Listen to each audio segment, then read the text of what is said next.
میں تو پنجتن کا غلام ہوں، میں تو لا حول ولا قوت الا باللہ العلی العظیم۔ اعوذ باللہ من الشیطان الرجیم، بسم اللہ الرحمن الرحیم۔ السلام علیکم ورحمۃ اللہ وبرکاتہ۔ مومنین، آج ہم آپ تمام مومنین کی خدمت میں حدیث کی روشنی میں صلوات پڑھنے کا، درود پڑھنے کا ثواب کیا ہے وہ آپ تمام مومنین کی خدمت میں ہم پیش کر رہے ہیں۔ مومنین، سب سے پہلے ہم آپ تمام مومنین کی خدمت میں پیش کرتے چلیں کہ جہاں کے اوپر میرا معاشرہ، میرا سماج ترقی کرتا جا رہا ہے، وہیں کے اوپر ہم اپنے دین اسلام سے بھی دور ہوتے جا رہے ہیں۔ اس کی وجہ یہ ہے کہ ہم نے اہل بیت علیہ السلام کے بتائے ہوئے راستوں کو چھوڑ دیا ہے، ان کو ترک کر دیا ہے۔ آئیے مومنین، درود اور صلوات پڑھنے کے اس کے فضائل اور فوائد کیا ہیں آپ تمام مومنین کی خدمت میں پیش کر رہے ہیں کہ حضرت امام جعفر صادق علیہ السلام ارشاد فرماتے ہیں کہ میزان عمل میں محمد وآل محمد پہ صلوات سے زیادہ کوئی چیز وزنی نہ ہوگی۔ ایک شخص کے اعمال میزان میں رکھے جائیں گے تو پلہ جھک جائے گا، لیکن جب درود کی نیکی کے پلے میں رکھے جائیں گے تو وہ زیادہ ہو جائے گا۔ سبحان اللہ، یہ صلوات کی فضیلت ہے۔ آئیے ایک بار میرے ساتھ بھی آپ تمام مومنین صلوات پڑھیں۔ اللہم صلی علی محمد و آل محمد و عجل فرجہم۔ اس کے بعد حضرت امام محمد باقر علیہ السلام ارشاد فرماتے ہیں کہ آپ نے فرمایا کہ بروز جمعہ ہر عمل کو دوہرا تسلیم کیا جاتا ہے، لہٰذا اس دن زیادہ سے زیادہ صلوات بھیجو اور صدقہ دو اور دعائیں کرو۔ کتاب کا نام ہے شرح فضائل صلوات، صفحہ نمبر 107۔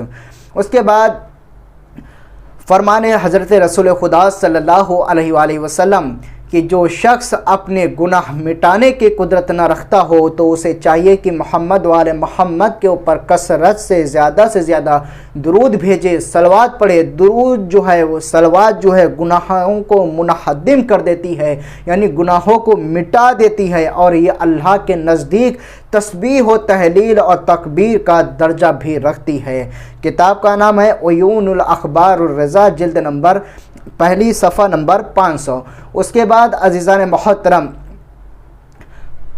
نبی اکرم حضرت محمد مصطفیٰ صلی اللہ علیہ وآلہ وسلم ہی ارشاد فرماتے ہیں کہ شیطان دو طرح کے ہوتے ہیں۔ ایک شیطان جن کو جو لا حول ولا قوت الا باللہ العلی العظیم پڑھنے سے بھاگ جاتا ہے، اور دوسرا شیطان جو ہے وہ کون ہے؟ انسان ہے جو نبی اور ان کی آل پہ درود پڑھے اور بھاگ جاتا ہے، یعنی صلوات نہیں پڑھتا ہے۔ جب آل محمد کا نام آئے اور وہ صلوات نہ پڑھے۔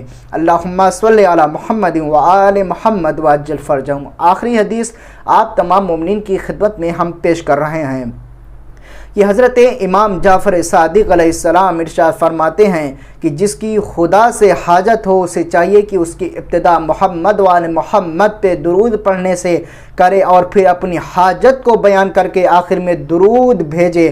اللہ کی شان کریمی سے یہ بعید ہے کہ وہ اول اور آخر حصے کو تو قبول کر لے اور بیچ والے کو حصے کو چھوڑ دے۔ محمد وآل محمد پہ درود کو خدا تک پہنچنے سے کوئی شے نہیں روک سکتی۔ کتاب کا نام ہے اصول کافی، جلد نمبر 5، صفحہ نمبر 122۔